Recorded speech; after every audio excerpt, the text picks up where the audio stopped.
Good morning and welcome to my channel everyone. এই প্রচণ্ড গরমে হাত থেকে রক্ষা পেতে আমি একটা মিষ্টি টক মিষ্টির একটা আমের চাটনির রেসিপি নিয়ে চলে এসেছি তোমাদের কাছে। তো চলো বন্ধুরা, এই রেসিপিটা তৈরি করার আগে আমি এই আমগুলো যেহেতু ডুবিয়ে গেছি এগুলো তুলে ছাড়িয়ে নেব।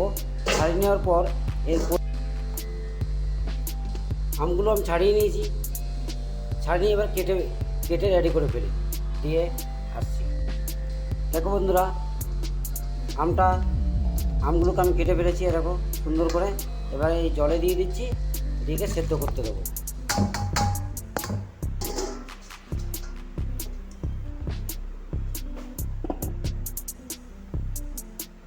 এবারে কড়াই চাপিয়ে দিয়েছি, কড়াইটা একটু আগে চাপিয়েছি কেননা এগুলোকে ড্রাই রোস্ট করে, এই যে শুকনো মশলাগুলোকে আমাকে ড্রাই রোস্ট করে নামিয়ে ফেলতে হবে।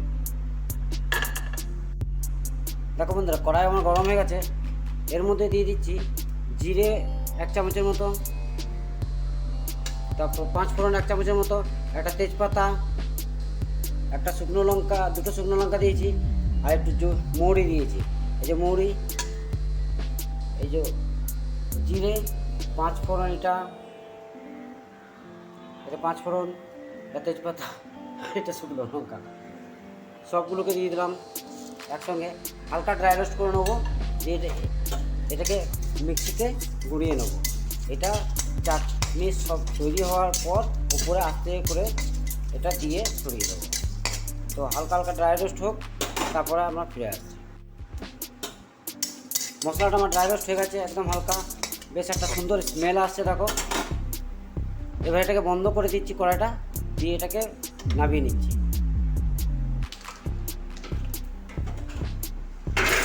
নামিয়ে নিয়েছি, একটু ঠান্ডা হতে দেবো, তারপর এটাকে মিক্সি জারের মধ্যে দিয়ে দেবো। দেখো বন্ধুরা, আম আমার মোটামুটি হাফ সেদ্ধ এসছে। আমি ফুল সেদ্ধ করব না, এখানে হাফ সেদ্ধ করব। হাফ চিনি দেওয়ার পর বাকি সেদ্ধটা করে নেবো। তো এদের আমার ড্রাই রোস্ট করে রাখাটা মিক্সির মধ্যে ভরে দিয়েছি। এবার একে মিক্সিতে গ্রাইন্ডিং করে নিচ্ছি। আর আমার এদের কড়াই চাপানো আছে যেহেতু, এবার বাকি কাজটা এখানে সেরে নেব। সো গাইস দেখো, যেহেতু এই কড়াইটাতে আমি ওই ড্রাই রোস্ট করা মশলাটা বানিয়েছিলাম, সেক্ষেত্রে কড়াইটি আমার অটোমেটিক গরম আছে। এবার এর মধ্যে আমি তেল ঢেলে দেবো, সরষের তেল অল্প পরিমাণে।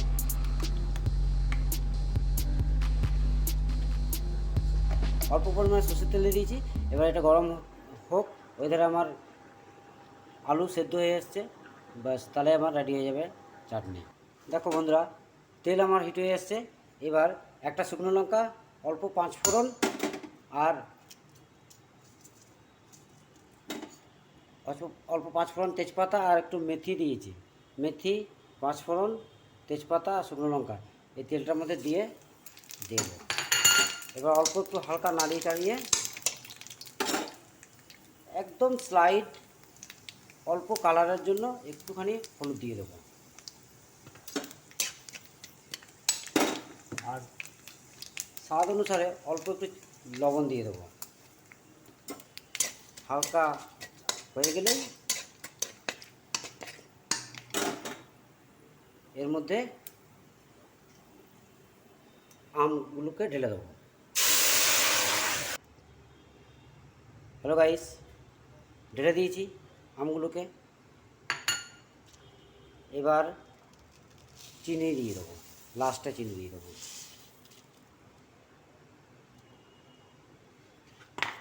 চিনিগুলো দিয়ে দিয়েছি, 500-র মতো চিনি দিয়েছি। এবার এটাকে ফুটতে দেবো।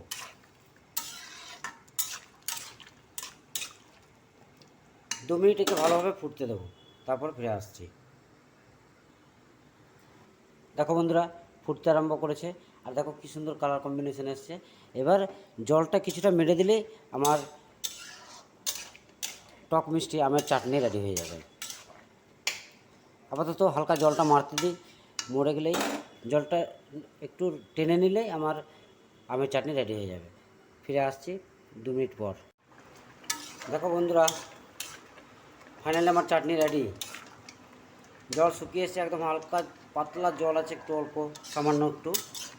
এটা ঠান্ডা হতে দিলেই পুরো টেনে নেবে। এবার গ্যাসের ফ্লেমটা আমি অফ করে দিচ্ছি, আর যে ড্রাই রোস্ট করে রাখা মশলাটা ছিল সেটা তার উপরে ছড়িয়ে দেবো।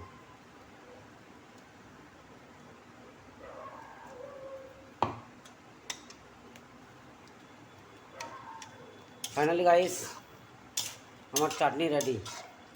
এই গরমে টক মিষ্টি একটা আমের রেসিপি তোমাদের সঙ্গে শেয়ার করলাম।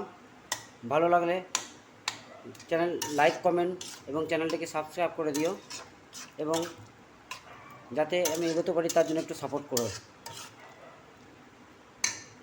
গ্যাসের ফ্লেম অফ করে দিয়েছি বন্ধুরা, এবার এটাকে নামিয়ে দিচ্ছি। ফাইনালি বন্ধুরা দেখো, আমার চাটনি রেডি। এবার এটাকে সার্ভ করা যাবে।